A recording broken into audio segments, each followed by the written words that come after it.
Well, greetings and salutations, everybody. Welcome to the John Campea podcast here on my YouTube channel. My name, of course, is John Campea. I will be your host today, and thanks for joining me on part of your weekend here, guys. It's a privilege and an honor always to have you guys joining me here. And we're going to talk about, of course, what we always do, our favorite things going on in the world of movies and television, entertainment, stuff like that. And today, primarily, we're taking those topics from the questions that you guys send in to me. Now, how do you get a question on the John Campea podcast?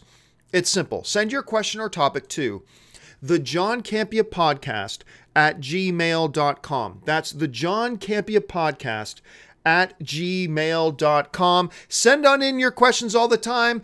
Couple of things to keep in mind though. Number one, keep your questions to 90 words or less. I cannot read these novels that some of you guys are sending in, which is really too bad because you clearly put a lot of thought and energy into these emails and I can't read them. And even if I did read them, I couldn't put them on the show because I would never be able to fit them on the screen. So 90 words or less, guys. And also please do keep in mind that I do get a lot of questions every day, so I can only pick out a certain number of them. So you may not see it on the show, but send it in and maybe you'll see it pop up. All right, guys, it's a great looking weekend. Some good things are going on. Of course, we got a few new movies opening up. So I'm going to let you guys know this too. I made this announcement on the show the other day. Starting on Monday, I am changing the name of the John Campea podcast because I had a number of you guys express to me that, you know, the John Campea podcast it did used to be just a podcast. It was just a podcast. And then when I left my corporate overlords and came and started my channel up on my own again, I kept it going and I just decided to keep the same name, even though there's no longer an audio podcast. The audio podcast is only for my Patreon supporters. I still decided to keep the name, but I've had a number of you guys suggest to me, say, hey, you know what, John, it would probably be more accurate if you just called it the John Campea Show. So I have listened to you guys. Starting Monday, the John Campea podcast will be changing names, and that will become the John Campea Show. Also, it will be streamed live at 10 a.m. Pacific Standard Time. You know, for the first couple of months, I said I wanted to play around with where I do the show. And I'm still testing and I'm still experimenting. For the last couple of weeks, I've been doing 8 a.m. I've been hearing some people saying that's a little bit early for them. So I'm going to try it at 10 a.m. for the next week or two and see how that goes. So I just want to give you guys a little bit of that housekeeping. So, all right, with all of that out of the way, let's get on to the first question of the day. And the first question, aka topic, comes to us today from Jiren The Gray, who writes, "Hi, John. Greetings from Montreal. Beautiful city, Montreal. Love that city. With all the cinematic universes out there, I think that they should make a slasherverse, which would include the likes of Freddy Krueger, Jason Voorhees, Michael Myers, Chucky, Ghostface, Leatherface, Norman Bates, etc. Do you like the idea, or do you think it could ever happen?" Well, thanks a lot for the question, Jiren. Yeah, of course, today, all the big rage, of course, is cinematic universes. Everything's got to be a cinematic universe. Everything has to be a cinematic universe. I am quite frankly getting tired of it. Don't get me wrong. I love me the DCEU. I love me the Marvel Cinematic Universe. I'm just getting sick of how everything that gets put together these days has to be put together in the context and in terms of a wider cinematic universe. It's like what happened to the best movies of all time are single standalone movies. But whatever, I digress. I'm not talking about franchise, but everything has to be cinematic universe. It's kind of crazy. But considering that is the trend, and that is what the hotness is right now, should studios look at making a slasherverse? Well, there are a couple of issues.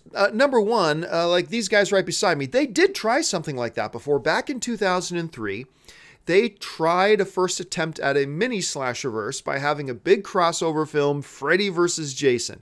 And the movie's okay. It's all right. It's not bad as far as, you know, a horror slasher film goes. Wasn't great either. A bit of a cop-out ending. If you've seen the movie, you know what I'm talking about, because there's no definitive winner in the movie. But at any rate, so they tried it, and it didn't really do the business they were hoping. Because I know when they made Freddy vs. Jason, the original hopes, I remember one of the studio heads saying that they were aiming for about 320 to 350 million worldwide. Like they knew it wasn't going to be $1 billion movie, but their goals was like 300, 325, 350. We think that would be a really big success for us. Movie made about 110, 111. It's in that ballpark somewhere. 110 and $111 million worldwide altogether. Okay, so that clearly was not the results that they were hoping for or that they were aiming for. It wasn't a very expensive movie to make. I think they only made it for like 30 million bucks.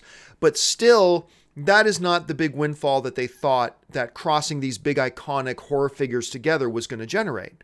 Because there are no two bigger names in slasher horror than Freddy and Jason. Yeah, there are a couple of other big names, but those are your marquee. That's Macho Man and Hulk Hogan right there. If you're going to put these things, those are your mega powers. So it didn't quite do what they wanted. Now, let's fast forward now to modern times. Not that 2003 isn't modern times, but let's fast forward to today. What if we make a movie with Freddy and Jason and Mike Myers and Chucky and Leatherface and like Spooky Ookie and Creepy Dude and whoever else you want to put in there? Well, then there are a couple of challenges. Number one, you have a lot of these characters and their rights are owned by different people. So you're talking about trying to coordinate a big, massive effort a lot of coordination to bring all those rights together to make a movie like that. That's possible. But here's the thing. With Freddy vs. Jason only making like $100 million, just a little north of $100 million, there's not a lot there that would convince a lot of right holders that it's worth the hassle, that it's worth the risk, that it's worth all the effort and coordinating with all these different studios and mix and matching all these rights. There's just not enough of a potential jackpot for them to do it. If the potential jackpot is a $500 million movie, then yeah, it's worth all the risk and worth all the effort and worth all the energy to do it. But if like Freddy vs. Jason comes out and makes $100 million, you think adding in a bunch of less popular characters are going to triple that? And that becomes the big problem here. There's not enough of an upside. There's not enough potential there because that movie right there, Freddy vs. Jason, kind of limited what the potential could be right now, at least what they would see as the potential. Now, would it be cool to see a movie with all these characters? Sure, but make it a YouTube 15-minute short. Make it a YouTube 15-minute short and then it's kind of cool. But I don't think there's a whole ton of people that are going to spend $15 to go to the theater to see it, unfortunately. And I think Freddy vs. Jason proves that. So anyway, that's just my thoughts on that. Maybe you guys have a different opinion. Jump into the comments section below and leave me your thoughts. All right, let's move on to the next topic. And the next topic today comes to us from one of my Patreon supporters, Will H. And Will H writes, if Justice League were to bomb both critically and commercially, how would it affect the future of the DCU, in particular Aquaman? Could you foresee Warner Brothers pulling the plug on Aquaman and scrapping the project altogether? All right, thanks a lot for the question, man. And I've gotten this question a lot of times. What happens if Justice League fails? But this question more specifically really does get to the most important thing at the moment, which is, if Justice League fails, what happens to Aquaman? Because Aquaman is already in production. I think it's already in post-production, if I'm not mistaken. They've already spent the money. It's already that Aquaman movie's coming. What happens to that movie if Justice League fails? Okay, so let's get a couple of things clear first, right off the bat. It's a totally fair question, it is, but just let me say off the top, I do not believe that Justice League is going to fail. I've got a lot of hope for Justice League. I think, I've said this before, I will say it again. I think despite the tragic circumstances with Zack Snyder's family that led to this moment, I think we're about to get a movie that's going to combine the visual storytelling elements of a Zack Snyder, which even if you hate Zack Snyder, you got to admit, he's a pretty damn good visual storyteller. I think we're about to get a movie that combines the visual storytelling elements of a Zack Snyder with the narrative, character, and dialogue talents of a Joss Whedon. I think the potential is pretty good. Could the movie suck? Sure. Any movie could totally suck. And yes, Justice League could suck. Absolutely. But I don't believe that's the case. I don't believe that's what's going to happen. I think we're going to get a pretty good movie out of this.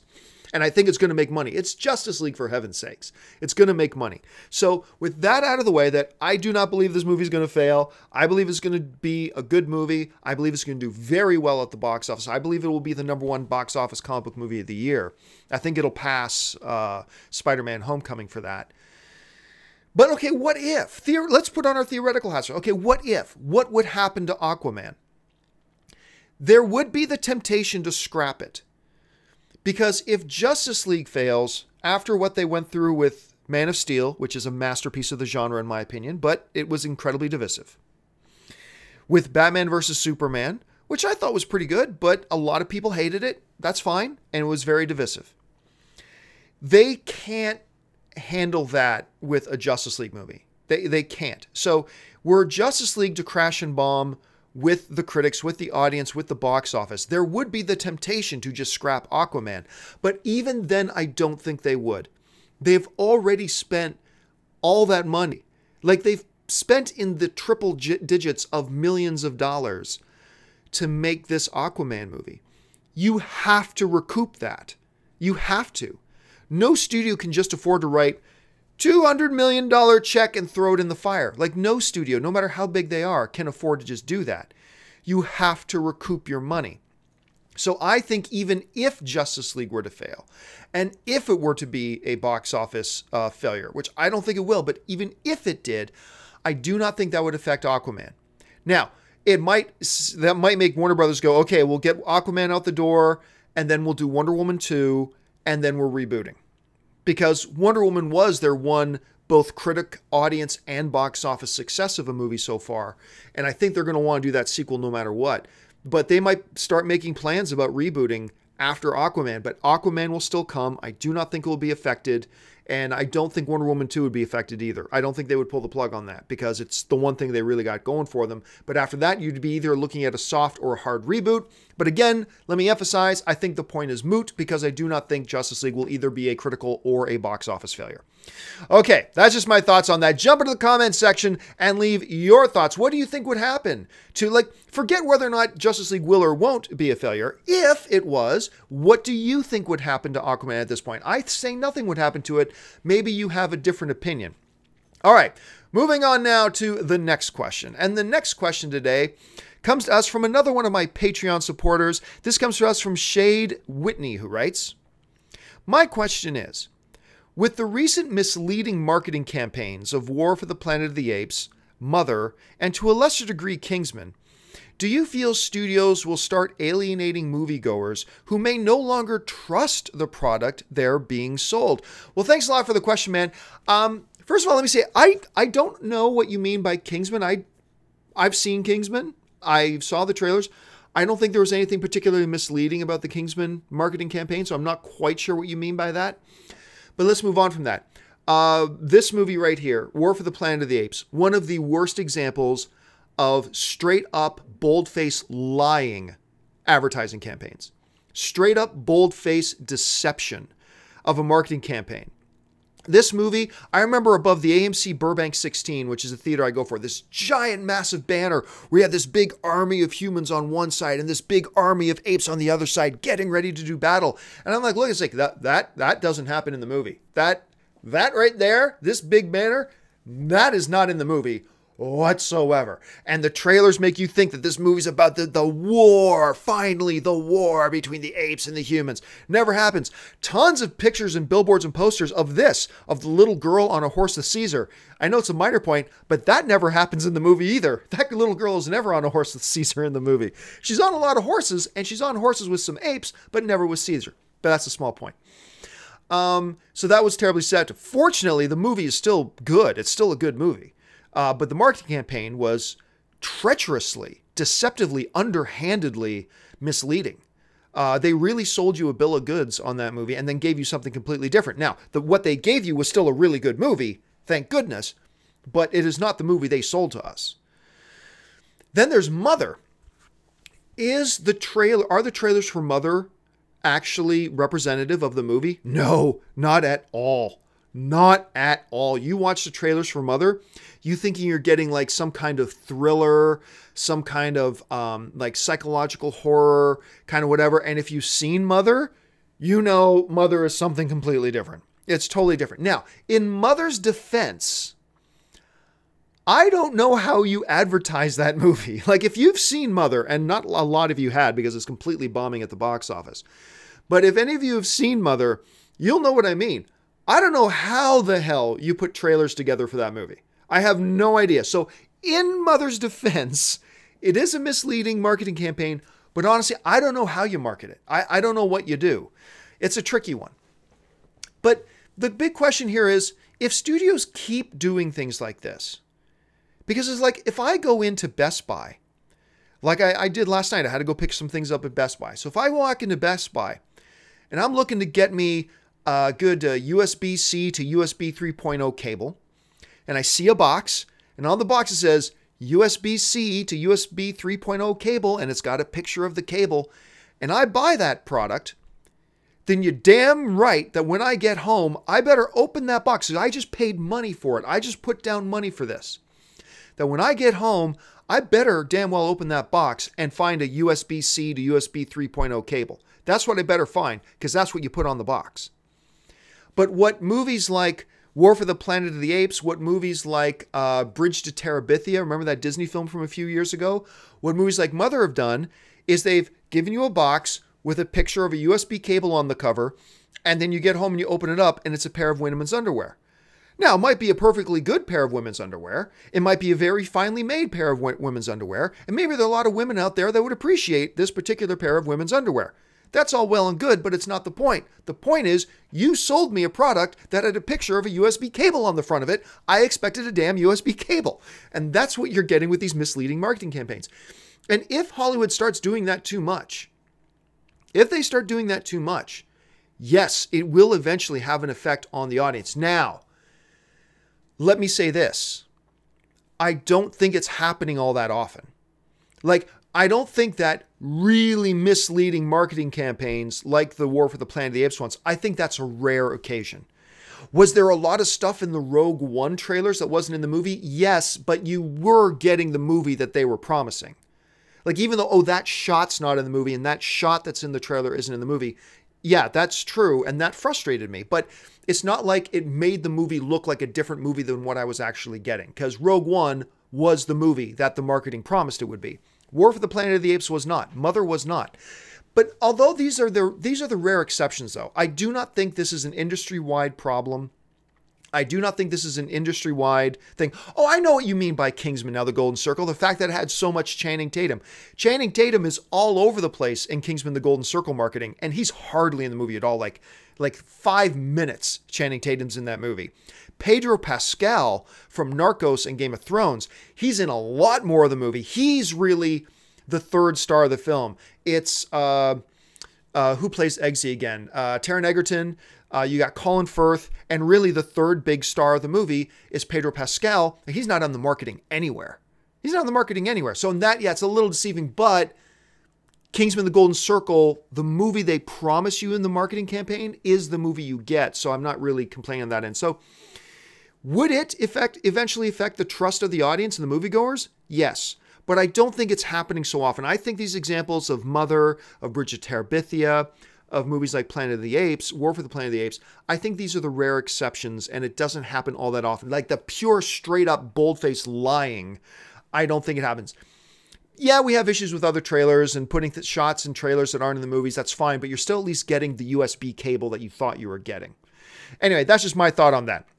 All right, let's move on now to the next question. And the next question today comes to us from another Patreon supporter of mine, Dylan A. Couch, who writes, do you agree with Matthew Vaughn that revealing Harry at the end of the Kingsman 2 trailer was a mistake?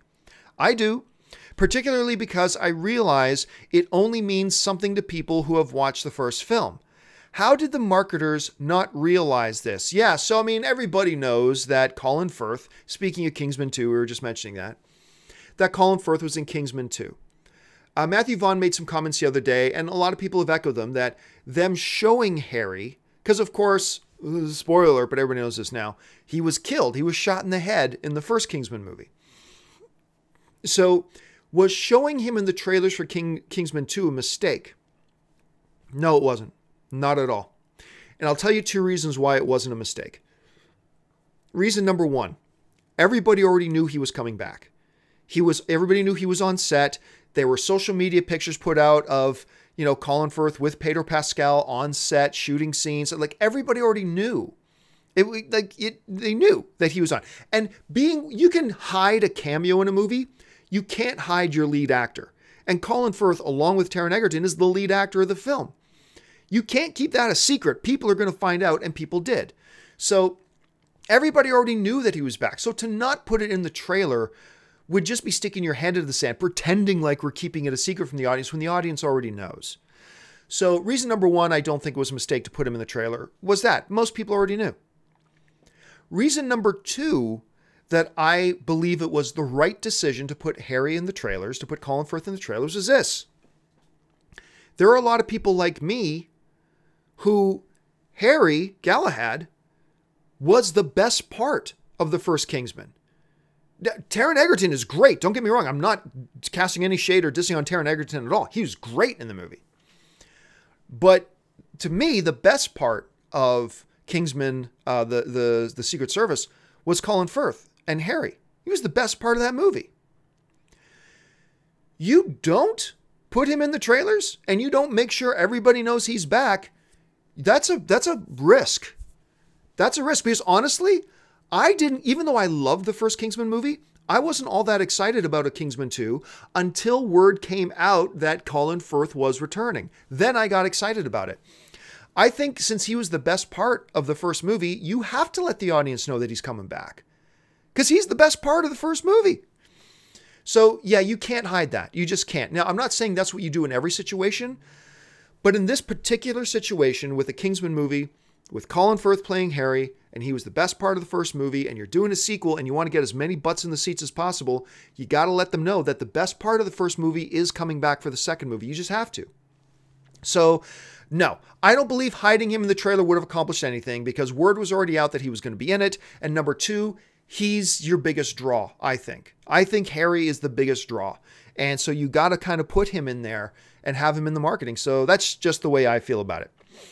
All right, guys. Now listen, before we go on to the next question, I want to just point out that this is my commercial break. This is my shameless plug for my Patreon. Yes, the last couple of questions came to me from my Patreon supporters. My Patreon supporters are the people who make this channel possible. They're the ones who go, we like this content enough. We want to actually support it and contribute to it being produced.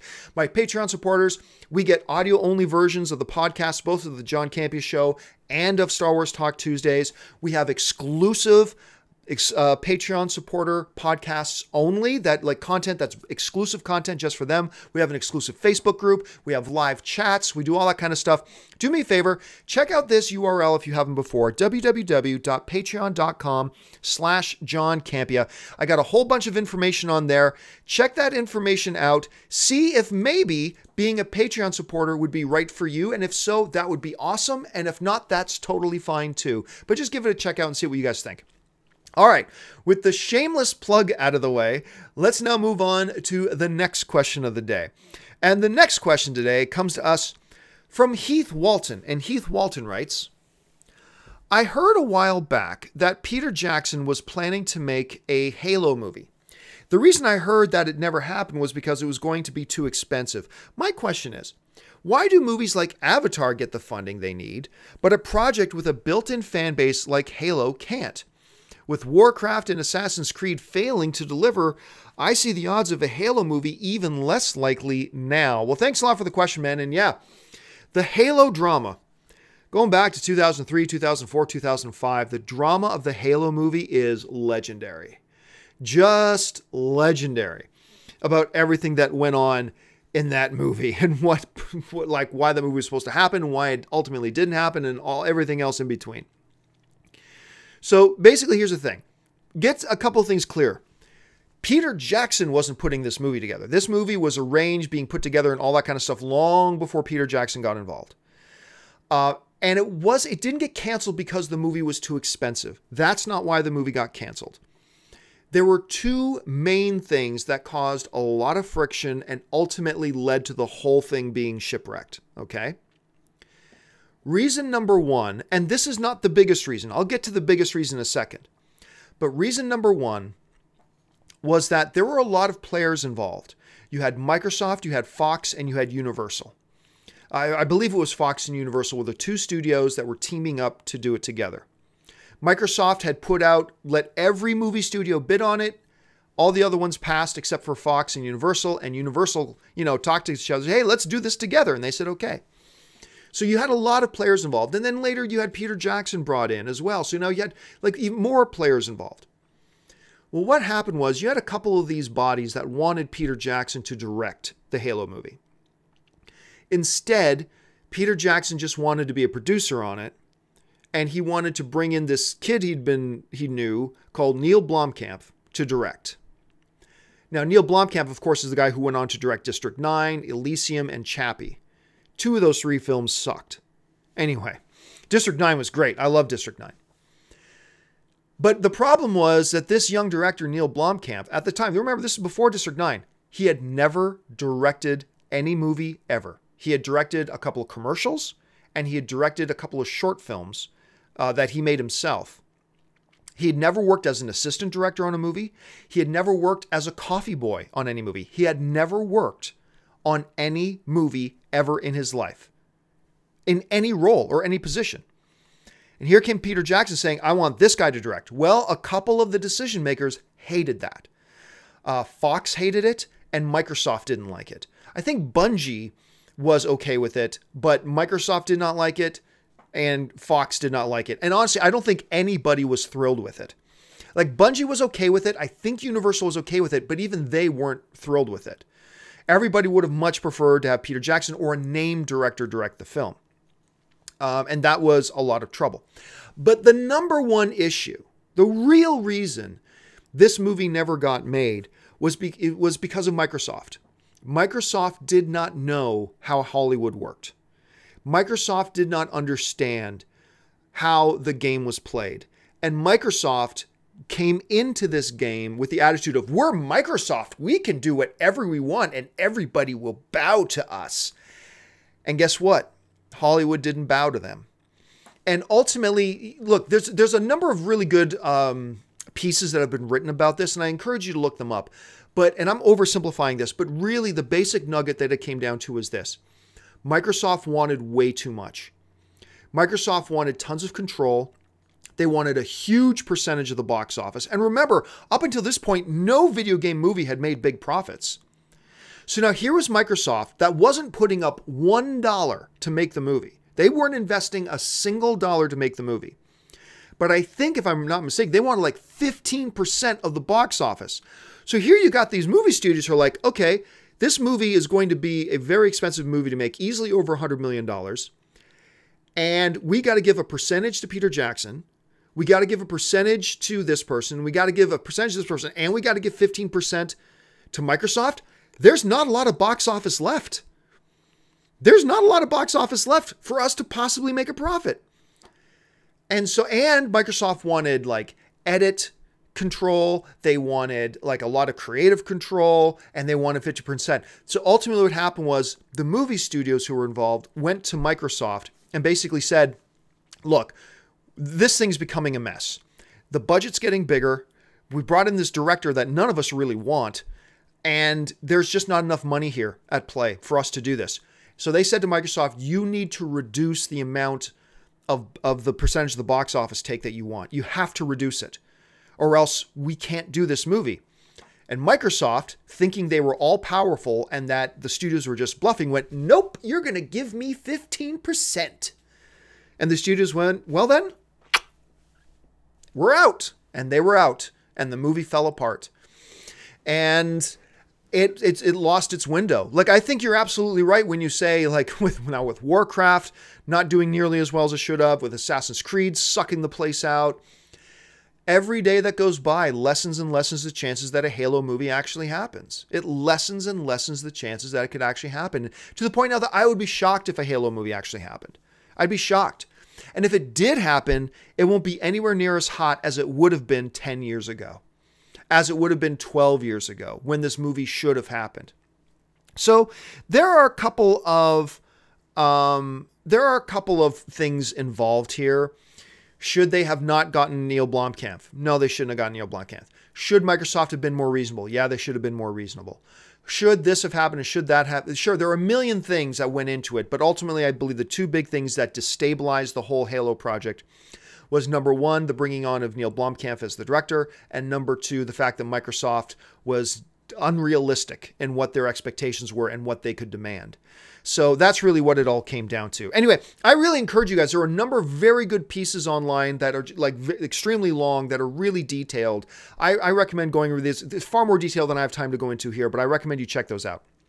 All right, now we move on to the final question of the day before I go over to the live chat board and take some questions from those of you guys who are watching this live. And this question comes to us from one of my biggest fans. Comes to us from Nemah. And Nemah writes, "Hi, John.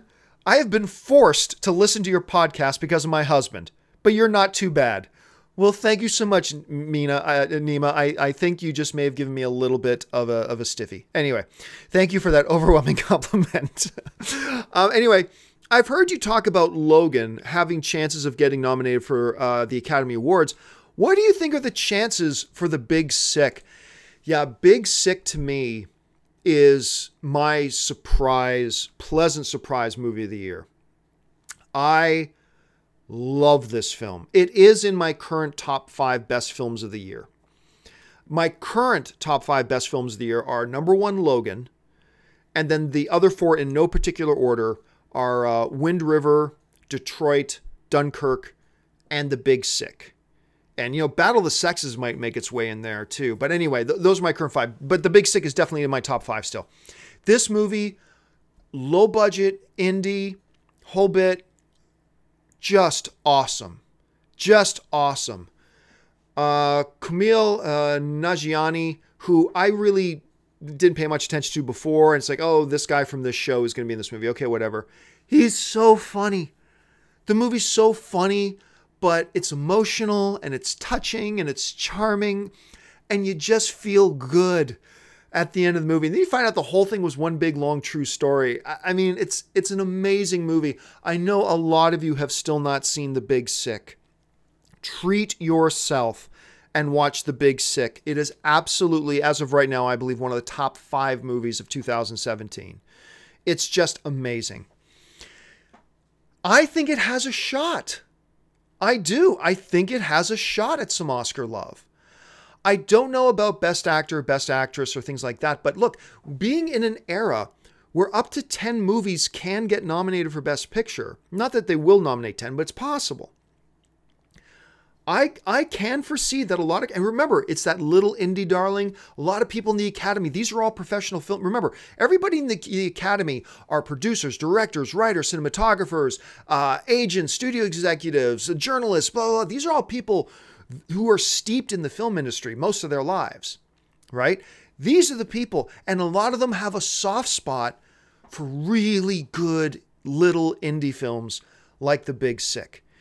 And I think that is a possibility of tugging on some of their heartstrings and just overall quality. I think at the end of the year, now we still have a few months to go, I think there's a very good shot The Big Sick is one of the 10 best films of the year.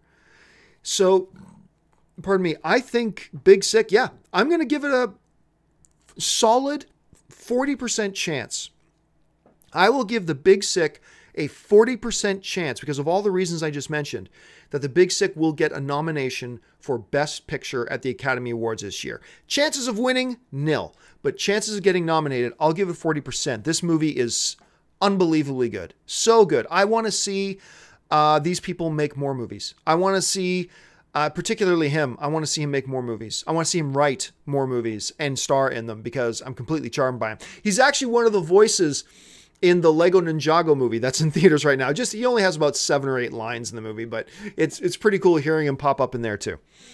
All right, guys, that will do it for the email questions that got sent in today. Now I'm going to go, this is the awkward part of the show because I'm trying to read questions and be on camera at the same time.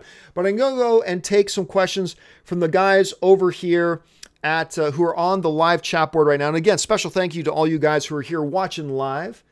Okay, let's see. Could Spider-Man be kept a secret in Civil War production and surprise... let's see, let me try this. Could Spider-Man be... If Spider-Man could be kept a secret in the Civil War production and surprise all the audiences, what would your reaction be to see Spider-Man steal Cap's shield? I'm not quite sure what you're asking. First of all, everybody did know Spider-Man was going to be in it long before the movie came out. I think when they started production, people didn't know. But there were a lot of people guessing, and long before the movie came out, a lot of people didn't know. So I'm not quite sure what you're asking there. Fun guy put in a terrible joke, but it made me laugh. What have Christopher Nolan and Chris Pine got in common? They have both Dunkirk. Get it? Dunkirk the movie. Christopher Pine has done the role of Kirk. Dunkirk. Anyway. Okay, let's see here. What else we got?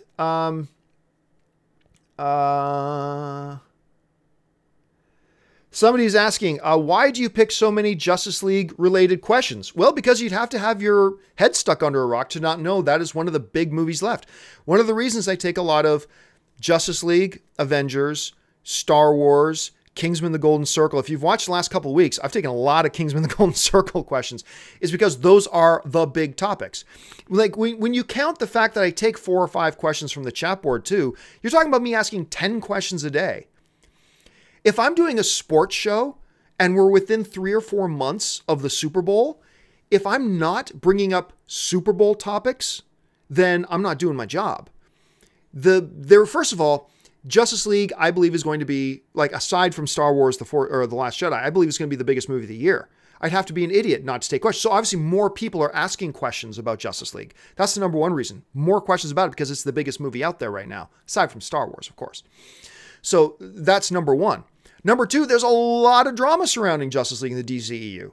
I mean, even the most die-hard of DCEU fanboys will acknowledge there's a lot of drama surrounding DCEU. Now, whether how good or bad that drama is up for debate, but there's a lot of drama. So these are very interesting topics. So I bring them up because it's only like 1 out of every 10 questions. I'm totally comfortable with that. And you'd have to have your head stuck in the sand to not know that it's a big issue right now. And that's why I bring them up. Tons. You would not believe how many Justice League questions I get sent in.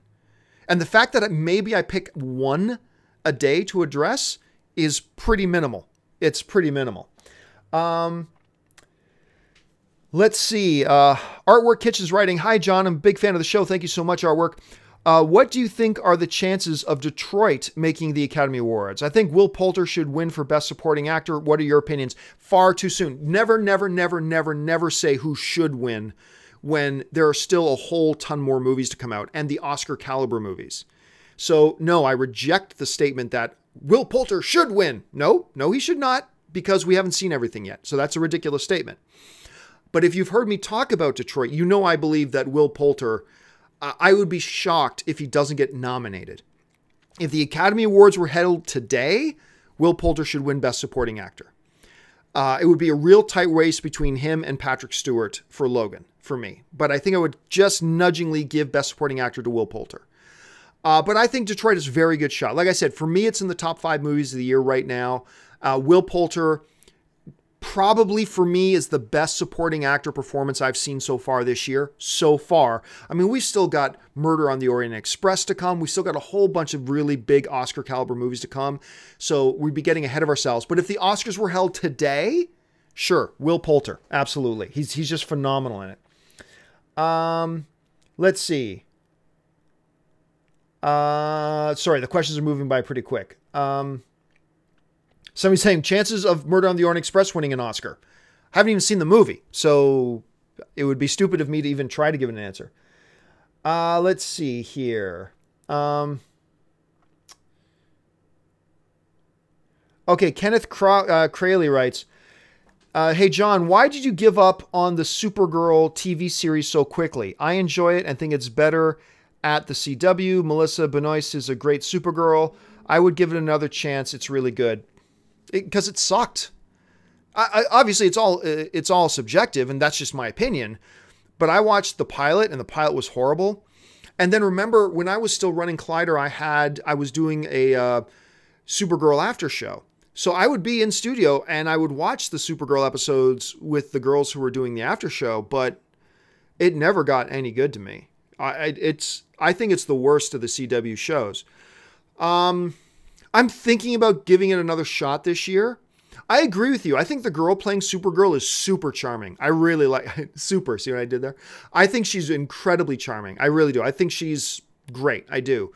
But no, I didn't find Supergirl to have any quality whatsoever. Again, that's just my opinion. And I'm totally cool if a lot of you guys do like the show, and that's awesome.